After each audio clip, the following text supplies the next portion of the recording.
Good evening to another edition of This Day in Black Baseball History with Phil Dixon. Hey, is everyone ready for entertaining evening? I have some wonderful things I might mention tonight. I will also say this. I was listening to the Kansas City broadcast, and they were talking about the Royals' new stadium. It's going to be moved down by Crown Center, and they made such a big deal out of the crown that the Royals have on their scoreboard, and it's in a lot of their advertisement. They made a big deal out of that. What they did not make a big deal out of was the name, the Kansas City Royals, and there's a story behind that. Actually, would you believe that the name Kansas City Royals was originally for black baseball teams? Yeah, that's true. There was a guy named Ben Powell who had a team here in Kansas City, and they were called the Kansas City Royals. And they would travel around in the Midwest.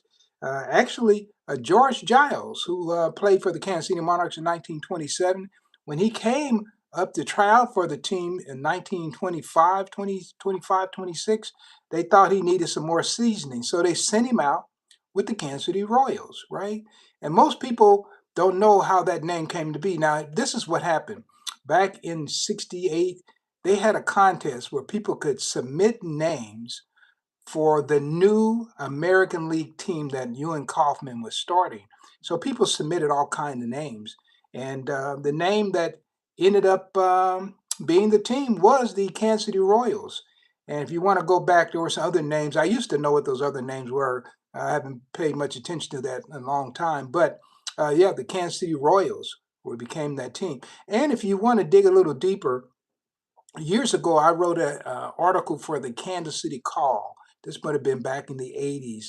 And I talked about the original Royals were the Kansas City Royals. And I talked about Ben Powell and gave some detail. So if you have newspapers online, by all means, go in and Google that article, and you will find an article I wrote. Man, we're talking about, wait, I'm gonna say that's like close to 40 years ago, right? But yeah, so this is not new for me. This is something I've been talking about quite a bit. But I noticed they made a big deal out of that crown and nothing about the name, how the name came to be. So that leaves space for me to talk about those kinds of histories, right? And let's talk about another guy before I get started with my this day in baseball history. And actually, this is something that happened this day. This was in the Pittsburgh Courier, and this was April 23rd, 1938. And Satchel Paige was holding out. And he said, I'm holding out because Joe DiMaggio advised me to. And that was Satchel Paige. And at this particular time, Paige is just coming off that year in the Santo Domingo, and he jumped the team, and several players decided to go with him. And they were giving a lot of money and to jump down there. And Satchel Paige came back in 1938, and he was having some interviews. And I wanted to read just a little bit of his interview because you might find it all interesting. And this interview appeared in the Pittsburgh Courier, all right? And they were calling him the baseball sepia Dizzy Dean, right? And they said, learning the boogie woogie and taking life easy. So they talked about Page. They were interviewing him at a place called the Woodside Hotel. And the Woodside Hotel was a magnificent black-owned hotel in New York. And if you ever listen to some jazz music, I'm trying to think who had the big hit with Jumping at the Woodside. They were talking about the Woodside Hotel. It had about I don't know, I think it had 8 or 9 floors in this hotel. So yeah, so Page was there, and they said that he wore a brand new gray tailor-made Easter suit. Man, just an Easter suit. Did you guys used to get a suit for Easter? I know I used to. And a light hat, and said he was having a fine time learning to dance the boogie woogie under the tutelage of Reg Graham of West 145th Street. And Graham said that Page was an apt pupil. And so this is what Page had to say about Gus Greenlee. He said, before I will do what Gus Greenlee wants me to do, I will quit and give up baseball. Um, so, and from other sources, we learned that Page was being offered $350 a month for the year. And you know what Dizzy Dean was holding out because he got 7,500 the year he won 34. He held out, and I think he got 20 something thousand. Now they want to pay Satchel Paige $350 a month. Can you imagine this? This is Gus Greenlee. Man, talk about cheap. I'm telling you. And so Page said, "Hey, I'm holding out, you know." And he said, before I would do what Gus Greenlee wants me to do, he said, I will retire. And then so Gus wanted me to accept the penalty. So they penalized all the guys who had jumped down to Santo Domingo. And so he wanted Page to pay a penalty. And so Page, he doesn't really want to pay that penalty either.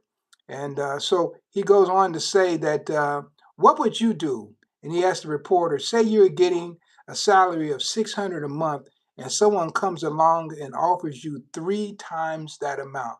What would you do? And Page knew what he'd do. Hell, he left on the first train going south to the islands, right? And that was Page, and Josh Gibson joined him. Sam Bankhead joined him. I think Leroy Matlock joined him down there. Hey, a lot of those guys had to get down there because the money was good. And the money in the Negro Leagues didn't even compare. Even a guy like Gus Green, who had deep, deep pockets, right? So anyway, he said that while he was in town, he wanted to take care of some business, and he was going to see a guy named Anthony Cooper. He was from Pittsburgh. He was going to see him off, and this guy was going to the Argentine team. And he said Cooper's a utility man and plays all positions on that team. And they asked him, so are you planning to go to Argentina? And he said, it's not definite. I'm waiting on the results of another meeting with Gus Greenlee in Pittsburgh. And after that, I'll leave New York and return to Pittsburgh and make my decision. So that was Satchel Paige. Long story short, Satchel Paige ended up with the Monarchs' second team, and they ended up calling them the Satchel Paige All-Stars. And then 1939, he came to the parent team. So that is the story of Satchel Paige in 1938. He's going to go out with the Kansas City Monarchs' second team, and they were out playing and actually played a lot of games against the House of David, but they were out playing in North Dakota, South Dakota. They went all the way to the Pacific Coast, right? Played all through Montana and Nevada, and then end up in Seattle, California, and that's what he did, right? And New Joseph was running that team, and just so happens that many years ago, Beatrice Garner, New Joseph Whittle, gave me the second team scrapbook. I went over to see her. She said, hey, I got something special for you. And it was up on the second floor. She was an older lady, so it took me a minute to get up there and her to get up there. But she pulled out that book and she said, I want you to keep it.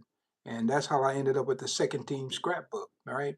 And a lot of those pictures I've never actually put in a book. Occasionally I'll put one or two in a book, but I've never really done that. One of these days I'll take this out and have this conversation online. So that's a little bit about Satchel Paige.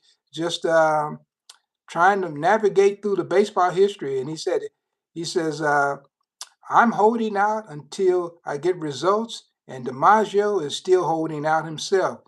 And so he said he wanted to be like Joe DiMaggio. And guess what?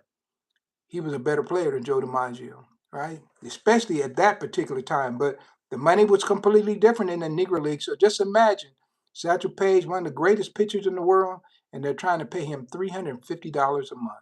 He got to go. He's got to go, right? Yeah, okay. So that is Satchel Paige. Let me jump over here because today is April the 22nd. And I usually give my facts on this day in Black baseball history. So how's everybody doing? I get a few hellos there. Hey, is there anyone wants to say where you're joining from? That would be cool. Just let me know. So everybody, if you're ready, I'll jump in here and give some facts here. So where do I want to go? Okay, let's go back to 1883. All right, I'm always finding something interesting to talk about, right? So we're back in April 22nd, 1883. The Swans Baseball Club of Richmond, Virginia. They're going to leave for Washington, D.C. in a few days, and the club is composed of all African American men and all excellent players. And Bud Fowler, you know Bud Fowler, And they said that he was of Boston, which he wasn't from Boston. But in this article, it said that who is the champion colored player of the United States, and a guy by the name of Moses Lewis, a well-known colored player from Boston. Now, he might have been from Boston. I need to do a little more research on him. They were going to join the Swans either in Washington or Baltimore. So the Swans are going on the road. Okay, and this information was printed in the National Republican newspaper of Washington, D.C. And what's interesting, when you see newspapers back in that time, guys, people always want to talk about, they want to get back to the days where all the newspapers didn't have politics and things like that. Guys, I'm going to tell you, that day's never existed. You thought you were getting the news, but just think of the name of this was the National Republican. So they'd have another newspaper, it might be the National Democrat. So which way do you think those newspapers leaned? That is absolutely correct. In Kansas City, where I come from, typically the Star and Times, they leaned Republican. They leaned Democrat, and then the Post and the Journal leaned Republican. Most black people were Republicans at the turn of the century, well into the 1930s.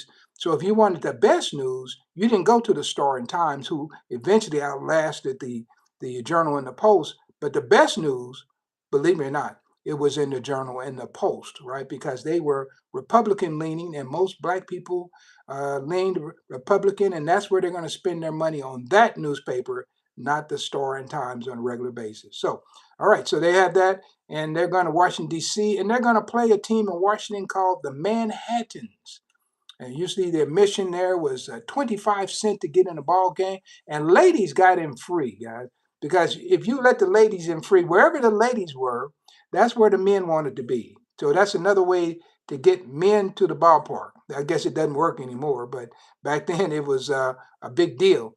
So ladies were free to the ballpark, and that got the men there. Okay. And so how about members of the Manhattan's team? Now this is where it gets interesting. S.K. Govern was the manager. W. Hatton was first baseman. W. Brown was a pitcher. A. Thomas, J. Strather, and then Ben Boyd. They also had a guy named James J. Washington. Notice they're not giving the first name, but I do know these names. Then they have a B. Holmes, an S. Alexander, and R. Brown. And these names should ring a bell. And if you study anything related to the Negro Leagues, you'll see that most of these guys were the original Cuban Giants. That's right. They were originally the Manhattans. Then they became the original Cuban Giants, the first all-salary baseball team, and they put that together over in Long Island, New York. And they were working at the hotel there as waiters, and they put this team together, but they were already a team, so it wasn't a stretch. But they found, a place that they could work and play a little ball. They put their team together, and after the season ended, they stayed together, and they became the Cuban Giants, and that is the baseball story there. So S.K. Govern, guys, you want to know that name because he was a leader of that whole movement there. S.K. Govern. All right. So let's jump over to April the 22nd, 1907. Anybody want to make any comments or anything? Is this kind of information you're expecting? If it is, hit a couple of stars. I guess you don't have stars. You got hearts, right? So hit a couple of hearts, right? Okay, so let's jump over to April the 22nd, 1907. This was an article that was in the Harrisburg Courier, Pennsylvania, and announced that Clarence Williams, the famous catcher, is to quit baseball. Finally quit baseball. And that news was received with much regret by his many friends. Now, this guy had been playing with the Cuban Giants since the 1880s, not as 1907, and he's thinking about quitting, hanging it up finally. But they don't want him to hang it up then. They want him to find something to do, stay in baseball, because he was so well loved. The problem is we don't love him today. This guy should be in the Hall of Fame. I can drop the mic on that one because talk about misrepresentations, guys. This guy has been misrepresented. That's not even a word. He's been misrepresented. And his name is Clarence Williams. So I want you to know that name and look him up. A great catcher, played for the Cuban Giants. And so anyway, The article noted that his talents would have taken him to the top of one of the big leagues had it not been for prejudice against his race in baseball circles. That's absolutely correct. And Williams was a hard hitter, a fine coacher. What they mean by a fine coacher, that means that he was somebody that was entertaining to watch. He would say all kind of amazing things. I have another person I'm going to talk about in a minute was Bill Monroe, who was the king of coachers. Him and Pop Watkins. I don't know who was the best, but Bill Monroe was hard to beat. And so anyway, and they said, and he seldom lost his head. In other words, this guy was a smooth operator, easy to get along with. And he had more than one home run off a big league pitcher to his credit. That's absolutely correct. And he said he is still a good ball player, and some manager would do well to induce him to reconsider his thoughts of retiring. And that is the legendary Clarence Williams from Harrisburg, Pennsylvania. Guys, there's a few people that I talk about, and I'm so a staunch believer in them. And he is one of those people, Clarence Williams, that I love talking about. And but once again, trying to get these guys national attention in this climate is awfully tough. But the work continues, and that's the reason why.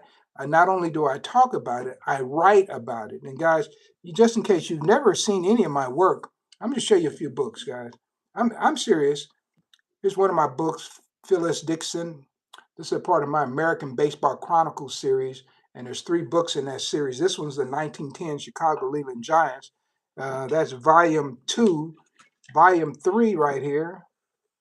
Volume 3 is the 1905 Philadelphia Giants. I'm working on a revised edition of that one. And volume 1 is the 1931 Homestead Graves of that particular series. All right, so working on that, of course. Here's another book I have. John Buck O'Neill, the rookie, his words, his voice. Now, what's interesting about this book, it's the first ever baseball book with QR codes. So you scan these QR codes and you can hear Buck O'Neill being interviewed by me way back, guys, in 1986. All right, that's before Ken Burns made him famous. He was already famous with me. Here's another one, Ruth Foster, A Harvest on Freedom's Fields. All right, the reason I call them Freedom's Field because, man, baseball guys would do things. They'd fight a white umpire. They hit a white player. They do things on the baseball field, cuss a white guy out. Things that the average black person probably couldn't do, but they would do it on the baseball field. So baseball fields became a freedom's field. That's what I say. Here's another book I have, Wilbur Bullet Rogan and the Kansas City Monarchs. This is probably the most in-depth book you'll ever find on the Kansas City Monarchs, guys. And it'll be the best, most in-depth until I write another one. All right. So anyway, so I just want to let you know I'm serious about this. I'm just not talking. There's going to be a lot of people who talk about the Negro Leagues, yeah. But I tell you, they don't have that kind of scholarship. And not only is it just books, guys, I have award-winning books. 1992, my second book won the best baseball book of the year. There were 130 baseball books that came out that year, guys. And I have the plaque on the wall over there from the Spitball Award, and was recognized by USA Today, a whole bunch of people on that particular project. But I've had some other ones. My last book won the Best of Illinois Book Award. They have a bunch of scholars and baseball experts look at it. They said, "Man, this is a good book." And so I try to write lasting histories and histories that make sense, right? So that is kind of what I do. So that is the reason why I'm so adamant about Clarence Williams, because I just think that he is one of the greatest of all time. And I feel like he is not getting a fair shake. I really do feel that way. And I can name a few others too. And one of them I'm going to mention in just a moment. So I will tell you this. Here's a rare event that didn't happen too often, but it was in 1913. I say it was a rare event because the Brooklyn Royal Giants, they had a roster with such stars as Specs Webster, who Dizzy Dismuse called him one of the 10 greatest catchers to ever live in black baseball. James Babcock Earl, man, that guy could play. They had Wesley Pryor. He's a third baseman, and he played for the 1910 Chicago Leland Giants, a team that lost only 6 games in the entire season. They had a guy named Jules Thomas, a power hitter, and Pete Booker, the great catcher, who played for the Philadelphia Giants, the Leland Giants, the Chicago American Giants, the Lincoln Giants. He was a good ball player, and so he's on that team. George Wright, a infielder. George Wright is we've got a fascinating story. I'm going to tell you that one of these days too. And of course William Dizzy Dismukes was on that team, but they lost a 6-5 game to Scranton, Pennsylvania, in Scranton with Dismukes pitching. And I'll tell you what, that don't happen very often, man, because that lineup was a powerhouse lineup, and they had just come down from playing for the Royal Ponciana team, so they were fresh from the winter having played down there. They were already gelling together, but they got bumped off in Scranton, Pennsylvania. In Joe Biden from Scranton, Pennsylvania? I'm almost sure he is, right? Yeah, I think he had a home in Scranton. He grew up in Scranton, right? So every city that you talk about, there's always something about that particular city, all right? Okay, so that was a rare event. That was April 22nd, 1913. But how about this one? Same day, April 22nd, but it's 1914. And I talked about, the great cultures in black baseball. Well, um, the Chicago American Giants pulled up in Butte, Montana, all right? And they're going to play the local Butte team, and there are 500 people in the park. And Bill Monroe is sitting on the bench, and he's watching these guys warm up. He's looking at them. So he gets up and walks down the first base line where the crowd has assembled, and he says to the crowd, "Oh Lord, have mercy upon us for what we're about to do to this team." And man, I tell you what, he would sit down and he could analyze a team. These guys were great, man. Bill Monroe was certainly special. So anyway, yeah, he kind of predicted what was going to happen, and the Ruth Foster's Chicago American Giants, they slaughtered the Butte Independence by a score of 18-0. Oh, excuse me, 18-1. Make that they did get one run, and they had a pitcher by the name of Fritz Verhaven, and they sent him to an early shower. That guy had pitched for the University of Michigan, but he was no match for the powerful bats of the Chicago American Giants, which were some of the hottest bats. These guys not only are some of them in the Hall of Fame, but guys, they were murdering pitchers all day long, all up and down the coast. So Ben Taylor, who's in Cooperstown right now, he went 4 for 5 and scored a run. John Henry Lloyd, who's in Cooperstown right now, he went 4 for 6 with a pair of runs scored and pasted a double. Bill Monroe, the guy who was saying, "Oh Lord, please forgive us and have mercy upon us," and he went 3 for 6 and scored a run. And then Pete Hill, he's in the Hall of Fame. Bill Monroe should be there too. Pete Hill scored 3 runs, and Jess Barber scored 3 runs. And then Lee Wade, he was the pitcher that day, and he tossed a 6 hitter and struck out 6 men. And the Giants finished with 15 hits. And once again, they sent Verhagen to the showers early. I mean, this guy had to get out of there because it was going to be a long afternoon. And Bill Monroe saw it from the beginning. He said, "Oh Lord, have mercy on us for what we're about to do." Right. So anyway, that's Bill Monroe. And Bill Monroe's father was a preacher, by the way. Okay, so let me see if how about this one? This one has nothing to do with black baseball, but you might find it interesting. August 22nd, 1923. How about this? Someone placed a bomb outside Comiskey Park in Chicago. And locally, the police expressed their belief that it was a disgruntled labor leader or a baseball pool operator who was responsible for last night's bombing of the entrance of the Chicago American League Baseball Park. Then it went on to say windows were shattered nearby by the force of the explosion, and it caused considerable damage to the park's entrance. And then it went on to say over at the National League Park, picketers had been parading at that park wearing signs proclaiming the White Sox is unfair to organized labor. So they brought it to Comiskey. And once again, that has nothing to do with black baseball, except they did play there sometimes. So, and they would, of course, the East-West game was played in Comiskey Park all the time. So they were picking up money from black ball players. Wouldn't hire any of them, but they sure picked them up. They would sure rent their park to them, right? Now Charles Kaminsky there, you probably heard of him, right? And so, but Kaminsky he wasn't all bad because when he opened up Comiskey Park in 1910, the Chicago Leland Giants played there at least 3 times the first year was open, right? And so he always gave them a chance. Whereas Sportsman Park in St. Louis, no black team played in that park until 1941. So you're talking about 1910 versus 1941. So Charlie Comiskey did break down barriers that were not broken down in other parts. And Missouri was a pretty tough place, right? Missouri was holding on to traditions, especially some of the small towns. I remember Jimmy Crutchfield telling me stories about growing up in black in Moberly, right? And Bill Gatewood lived down there, and of course Leroy Matlock was from there, and it was no picnic. It was no picnic. And I do know this. Well, I won't give you that.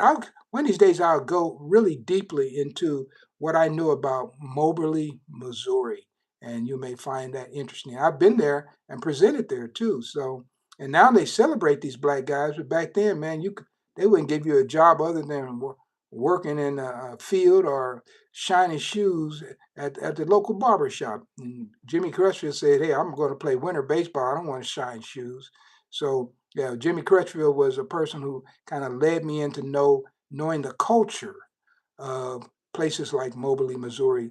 And these weren't southern towns, but I guess you can call Missouri the South because they did fight with the Confederates in the Civil War. But for the most part, when you get in the 1930s, the war is long over. You would think that a lot of those traditions would be gone in places like Missouri, but yeah, all the way North Dakota, South Dakota, anywhere. I think I'm trying to think who said this. I think it was Malcolm X. He said, "Anywhere below the Canadian border, you're in the South." So I think it's I probably butchered that quote, but it's something like that, right? I need to go back and find that. All right. So, guys, are you still with me? Some people are staying in here. I see some people coming in and out. Now, if this is something that's interesting to you, guys, send a few hearts. Let me know what you think. All right.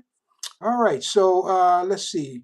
Well, I do want to give one more. Let me give one more, and then I will be out of here. And I do want to encourage you to, if you've never called me before, by all means, go ahead and subscribe because I'm trying to get to my magic number. It's 796, and that is my Garrett Anderson number. And Garrett Anderson recently passed away on April 16th, former player for the Anaheim Angels, and he had 796 extra base hits. And so what I am doing is honoring him, and I'm using that number to teach you about how good this player was. 796 extra base hits in 15 years, right? Okay, so this is the last one I'm going to do. It's April 22nd, 1925. And Charlie Mason went 3 for 3 and scored a run. And then playing under the 40-year-old manager of the Bacharach Giants was John Henry Lloyd. And they were making their home debut for the 1925 season there in Atlantic City. And John Henry Lloyd, even at 40, could still do some interesting things. So he executed a double steal with Mason stealing home ahead of him and Lloyd stealing second base. Then another guy named Ambrose Reed. Actually, I wrote about him in my Homestead Grays book because he was on that team that year for part of the year. Uh, he drove in Lloyd and Dick Lundy with a double to the right field wall to get 2 more scores.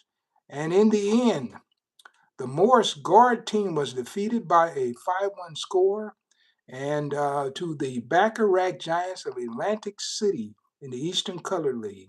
And so they did have some new players that were joining the team that year. And I like saying these names because typically when these names are not mentioned, nobody knows who these players are and they don't get spoken about very often. But I'm going to give you a couple of names.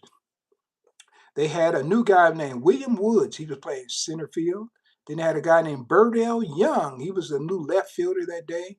and another guy named Tom Finley, who had signed on as a third baseman. And believe me, if John Henry Lloyd signed you, that means you had some talent, because he knew talent and he knew how to gauge the ability of baseball players. John Henry Lloyd, he's in the Hall of Fame, and man, just simply a great player, right?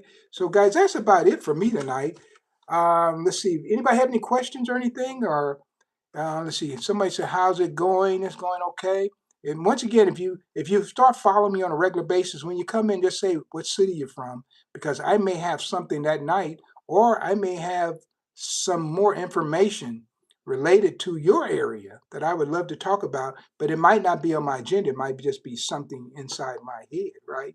And in addition to baseball, I travel the country.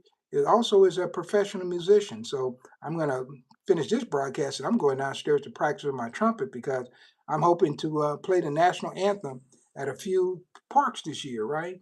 That's something that different for me. So, but I have the ability to do it, and I would like to try my hand at that, right? So for for tonight, that's about it, guys. Feel free to join me. I come on about every night with it live.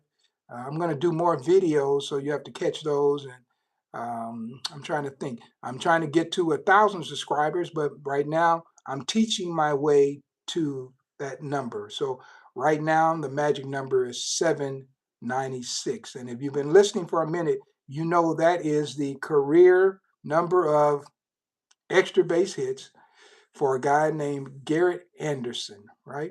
And let's see, I guess that's it.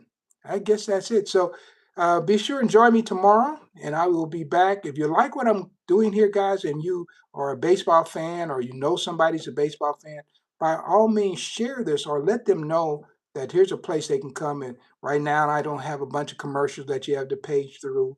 So I've been on less than a year, but I've laid down close to 480 particular tracks here, and that's shorts, videos, and lives. And I've talked a lot of baseball, told a lot of stories, opened up the imagination so you can hear names that you typically will not hear. This is not a page that just kind of sticks to the Josh Gibson and the Satchel Page and those names like that, guys. I go deeper than that, much deeper than that. And if you want more, guys, don't forget, I've got books. I've got books. And, I'll be happy. And, if you want to email me, you can always do that. You can go online and find my webpage. You can order books there. And so, in the meanwhile, I will keep busy giving you this information. So I just thank you for supporting me and getting me this far because, guys, when I started this, I didn't know how it was going to be, right? So now I'm up to 700 something subscribers, and we're building a network. We're building a network, and I like having baseball people because baseball people will listen and they will learn, and they also challenge me. So they'll send a question or something. And if you're off the line and you think of a question, guys, next time I come on, shoot that question to me. You'll be surprised. I can fire off answers, guys, right off from memory on a lot of things, right? So hopefully you learned something today because we went all the way back to the first black professional team, the Cuban Giants, guys, and them playing the Swan Baseball Club out of Richmond, Virginia. Right? So, all right, then I'll see you real soon. This is Phil Dixon with another edition of This Day in Black Baseball History, and it has indeed been my pleasure to talk baseball with you tonight. Have a nice evening. Bye.